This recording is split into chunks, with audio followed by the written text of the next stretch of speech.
Mauvais Studio. Ils sont confinés. Et vous savez quoi ? Ils sont deux. Moi je sais pas utiliser Michel un masque. Tuttle et Franck Magic. Je pourrais dire je suis ministre, je me mets un masque. Series Confinement, épisode 1, 2, 3, 4, parce que je vais pas faire un jingle à chaque épisode. Mais en fait je sais pas l'utiliser. Franck Magic, Michel Tuttle, mauvais travail hors série. Moi je sais pas utiliser un masque. Bonjour à tous et bienvenue dans Mauvais Journal, épisode numéro 6. Nous sommes le 23 mars 2020 et aujourd'hui l'album Homework des Daft Punk fête ses 23 ans. Daft Punk qui, contrairement aux indications, utilise le même masque depuis donc 23 ans et bien c'est un très mauvais point. Covid-19. Emmanuel Macron se tourne vers des représentants religieux pour évoquer le deuil. Emmanuel Macron se tourne également vers des charcutiers pour évoquer le steak charolais en évoquant les origines parfois contestées du steak qui selon certaines écoles provient d'une viande élevée sur le canton de Luzy et pour d'autres du plateau brionnais proche de Charolles.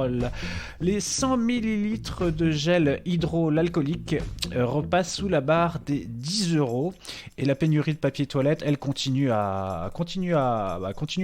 excusez-moi, alors que les ventes du magazine Valeurs Actuelles version papier s'envolent de façon considérable. Comment vas-tu mon petit Franck ? Ça va plutôt bien en cette 6e journée de confinement. On arrive bientôt à 7, bientôt on arrive à une semaine. Tout à fait. Et bientôt on aura fait 7 épisodes, mais en fait on y est. Isaac ? C'est le 7e. C'est le 7e. Non, le 5. Ah, le 7e, mais oui, puisque c'est l'épisode numéro 6. C'est le 7e. Alors, comment se passe le confinement ? Des choses particulières aujourd'hui ? Des événements Non, il m'est rien arrivé de particulier aujourd'hui. Ouais. Écoute, tiens, il y a eu les 20h, il y a encore eu les applaudissements, et là, il y a un mec à qui je distribue un bon point qui a sorti pendant les applaudissements un corps de chasse. Donc maintenant, tous les soirs, je pense que je vais avoir un gros coup de... du côté des applaudissements le soir. Tu l'as fait à la bouche, le corps de chasse, là ? Ouais, exact. Tellement de talent. Je m'entraîne. Tu veux que je refasse ? Ouais, vas-y. Le premier était mieux. Ouais, c'est vrai. Bon, écoute, je peux pas être constant sur le corps de chasse. Après, bon, voilà. Écoute donc ça. Ah, il est... Alors, je sais pas s'il est bien passé, hein. Fichi. Si. Je te laisse. Dis donc, ça, c'est du vin blanc, ça. À l'oreille ? Ouais. Bien joué. Moi, en fait, hier, j'ai continué une série, là, dont je te parlais, qui s'appelle Dark. Mm-hmm. Et là, je dois être genre au 6e épisode, un truc comme ça. Et c'est vraiment génial. Il y a des gros rebondissements. Alors, Dark, pour ceux qui connaîtraient pas, c'est une histoire d'enfants qui disparaissent avec des histoires de voyage dans le temps, de centrales nucléaires et de trucs, mais le dernier épisode, il y a eu un genre de cliffhanger là, c'était incroyable. J'ai fait waouh, c'est génial, j'ai hâte de regarder un là juste après l'émission. J'ai également regardé Le Royaume des Fauves, donc un documentaire sur Netflix aussi, et qui raconte l'histoire en fait d'un mec complètement excentrique qui a un zoo et qui se fait attaquer par des associations telles que PETA, des choses comme ça. Et vous allez voir, si vous regardez, je crois qu'il y a 8 épisodes, hein, c'est une mini-série, et ça part vraiment dans tous les sens à chaque épisode, donc en sachant que c'est un vrai documentaire, il se passe des trucs. Il y a des histoires de meurtres, il y a des histoires de suicide, enfin c'est incroyable, l'histoire est incroyable. Sinon voilà, moi je sais pas si t'as pas vu Mindhunter aussi, je pense que c'est le moment de regarder Mindhunter qui est pas mal du tout comme série aussi. Ouais, j'ai commencé à regarder le premier épisode, mais je t'avoue que... c'est le début.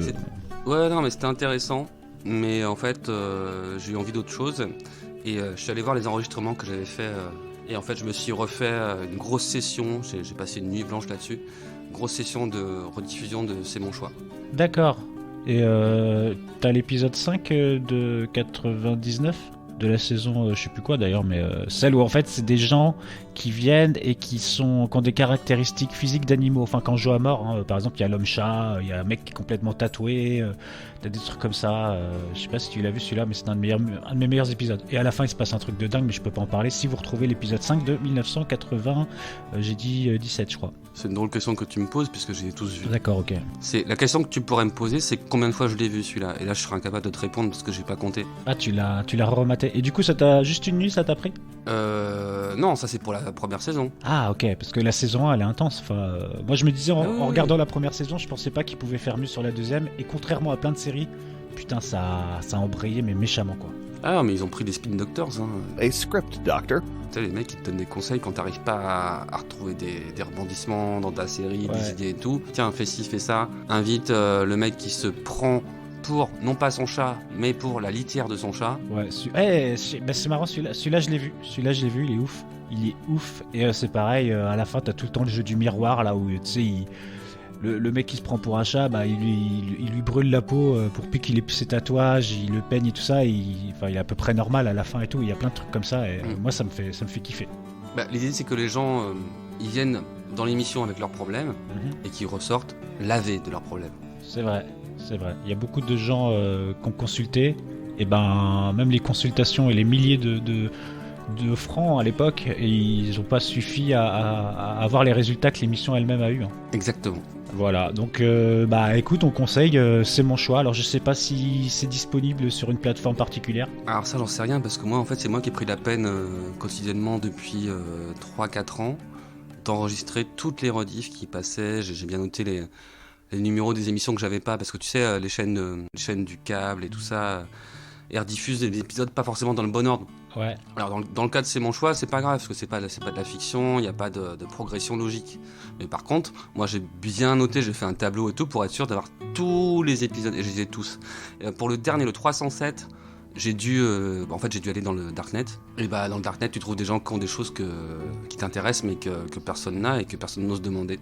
Ouais. Et cet épisode 307, bah écoute, j'ai réussi à le trouver auprès d'une internaute. Hein. Audrey 77. Je connais pas, désolé. Mais apparemment, ouais, Christine, non c'est quoi, c'est Evelyne Thomas ça, ouais. Oui. Evelyne Thomas, c'est pareil, ils ont dû arrêter l'émission parce que pour prendre le personnage qu'elle a, je crois que c'est dans la saison 3 où vraiment elle va très très loin.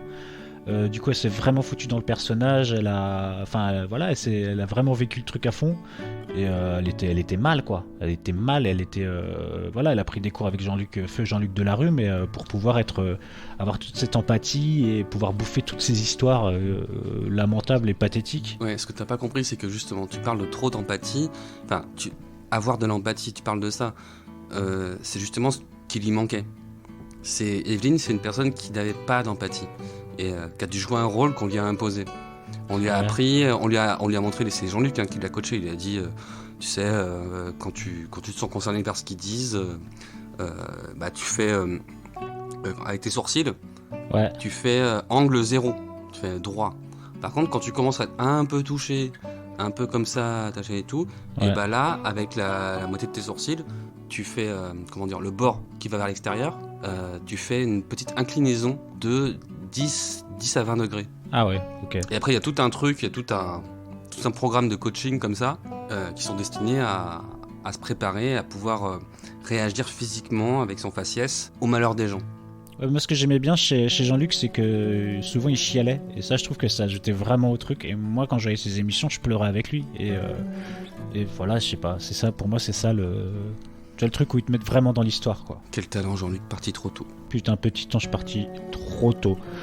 Sinon, il y a un truc que j'ai remarqué. Je regarde plus les séries comme avant, ou les films, ou tout ce qui passe à la télé.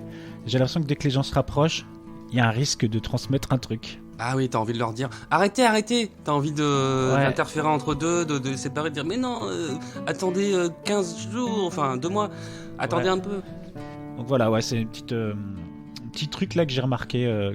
Déjà moi quand je suis dans la rue là, c'est les gens là, limite si je fais pas des pas pour savoir à combien de mètres je suis d'eux, tu vois. Donc avec les gens qui font gaffe, les gens qui font pas gaffe et tout ça, enfin bref, voilà quoi. Moi je pense que ça pourrait donner lieu à des nouvelles chorégraphies, tu vois.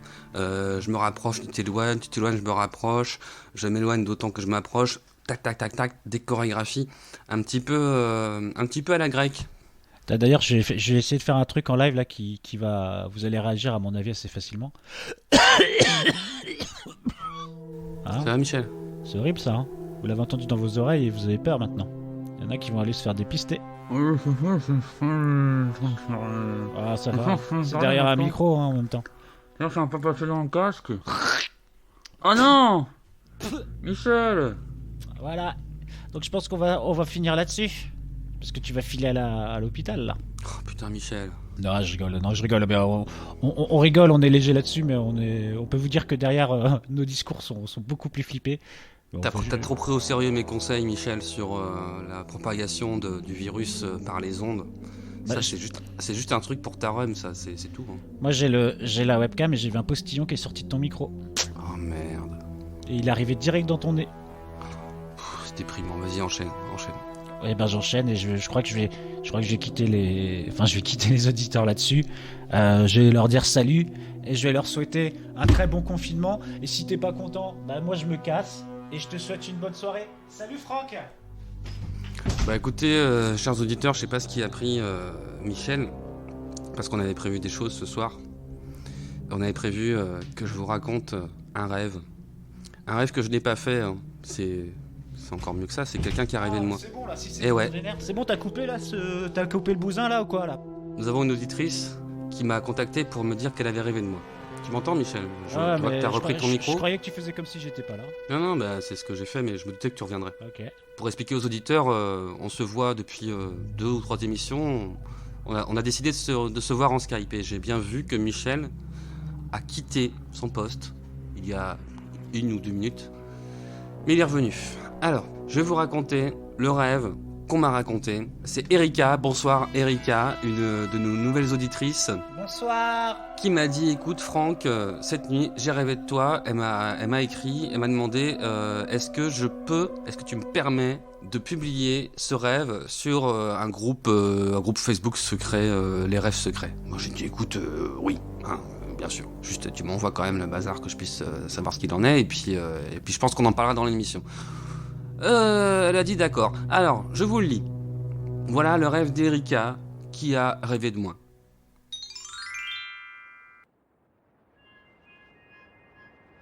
Je suis au Mouton Bleu, au bar du bas. Il y a un concert, mais la musique est vague floue. Les gens cassent des instruments et des pierres. Il y a Frank Magic à côté de moi. Salut, c'est Franck. Il me raconte que son père a 7 femmes et qu'il cherche sa 8e et que c'est à lui de s'en occuper car son père veut une meuf plus jeune et plus rock'n'roll. Oh, putain. Petit à petit, les gens deviennent de plus en plus gros. Et Franck me dit que son père n'aime que les minces. Donc on se lève, bière à la main, profiter du concert. Je perds Franck et les gens n'arrêtent pas de m'écraser. J'aperçois enfin Franck. Il parle un russe avec une nana qui est clairement d'Amérique du Sud. Il m'explique que c'est la 4e femme de son père. Je ne le vois plus du tout et je suis de nouveau entouré, je ne vois rien du tout. Les gens sont immenses. Et là, je croise de nouveau Franck. Salut, c'est Franck. Avec une amiche. Avec une amiche qui paraît très jeune. Il me regarde avec un sourire de dingue et il hurle « J'ai trouvé la bonne! Erika, on peut y aller !» Et je le vois partir, mais n'arrive pas à trouver cette foutue porte de sortie. J'angoisse un peu, il fait noir, chaud. Je me réveille à ce moment-là. Merci, le chien des voisins. Waouh, c'est incroyable. Alors déjà, il y a un truc avec toutes les nationalités qu'il y a dans ce... Enfin, je veux dire, tu parles russe avec une meuf qui est probablement d'Amérique du Sud. Qu'est-ce qu'on a On a ton père qui est quand même devenu un gros connard. Non, c'est pas un gros connard, c'est un homme infâme. Tout de suite, amalgame. Non, mais le côté, il est dans une soirée et les gens sont... C'est quoi? C'est les gens sont de plus en plus gros et lui, il fait vas-y, je dégage d'ici, je veux que des minces. Mais non, t'as pas suivi, c'est moi qui étais là. Merde. C'est moi qui étais là.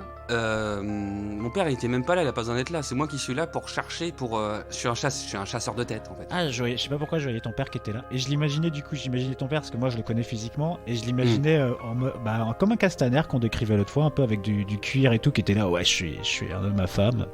C'est son genre. Et carrément. Et c'est génial. Et putain, qu'est-ce qu'il y a? Putain, il y a tellement de trucs. C'est chargé quoi. Puis c'est un rêve en même temps. Les rêves c'est chargé quoi. Ah, tout le temps. Putain, il y a. Certainement symbolique. Rien que le nom du bar, le Mouton Bleu. Ouais, il y a un truc. Pourquoi? Pourquoi cette couleur? C'est sûr. Bah là, je pense que. Pourquoi cet animal? Je pense qu'il y a une belle analyse de rêve à faire là-dessus. Hein. On regardera là. Tu sais, t'as des pseudo-sites où, en rentrant quelques mots-clés de ce rêve, je pense qu'il y a plein de choses qui vont ressortir. Et c'est incroyable ce truc. Il est génial. Il est drôle. Ah bah ouais, ça m'intéresse aussi, ouais. Et puis s'il y a parmi nos auditeurs quelqu'un qui s'y connaît en interprétation des rêves. Ah ouais, grave. Eh bah écoute, moi je vous lâche quelques mots-clés. Hein. Bar du bas, vague floue. Vague floue. petit à petit. Ah ouais, ça veut dire beaucoup dans le truc des rêves. Ça, Voilà. je crois qu'il y a tout un chapitre sur le petit à petit. Ouais. Voilà. Que les minces. Bière à la main. M'écraser. Enfin, non, mais tu relis tout là en fait. Non, certains mots clés. Tu relis toute l'histoire à l'envers. Tu te fous de ma gueule. Non, c'est au contraire, chronologiquement, plus du tout, Oh. de nouveau entouré, rien du tout. Je dis chronologiquement, tous les termes clés que je vois là qui me paraissent importants. Nouveau Franck, alors ça, nouveau Franck, vous mettez ça en fluo. Ouais. Sourire de dingue, et enfin, alors encore 2 termes, porte de sortie, chien des voisins. Ah, mais il y a plein de trucs. Il y a plus du tout. Rempli ou je sais pas quoi, t'as plein de mots contraires en plus là qui viennent se choquer là. C'est fou. Rempli. Non, c'est pas ça, c'est de rien du tout et je sais plus quoi. T'as des trucs comme ça qui se. Enfin bref, t'as des trucs contraires qui arrivent assez rapidement. Les contradictions, ça c'est important. C'est super important, ouais. Carrément. Ouais. Et d'ailleurs, du coup, oui, s'il y a des gens qui ont fait des rêves complètement absurdes, là c'est bien parce que c'est assez court et en même temps c'est hyper dense. Si des gens ont des rêves comme ça, et peut-être qu'éventuellement on essaiera de les comprendre avec un fond documentaire, tout ça. On va pas faire ça parce que là, moi j'y connais rien en rêve. Hein. Moi non plus. Et puis je pense que ouais, ça peut être vraiment sympa s'il y a des rêves, des trucs comme ça. Et comment elle s'appelait cette amie qui t'a posté ça? Erika, bonsoir Erika. Erika, génial. Franchement, moi, ça me fait bien kiffer parce que c'était vraiment génial à écouter. Surtout que tu m'as fait la surprise. Merci bien, mon petit Francky. Je t'en prie, mon petit Michel. Est-ce que tu as quelque chose à rajouter? Bon confinement, les enfants. Bon confinement, les enfants. Bon confinement, les enfants. Bon confinement, les enfants. Ah waouh. Bon confinement. Ah waouh. Les enfants. Ah waouh. Ah waouh. Bon confinement. Ah waouh. Ah waouh. Ah waouh.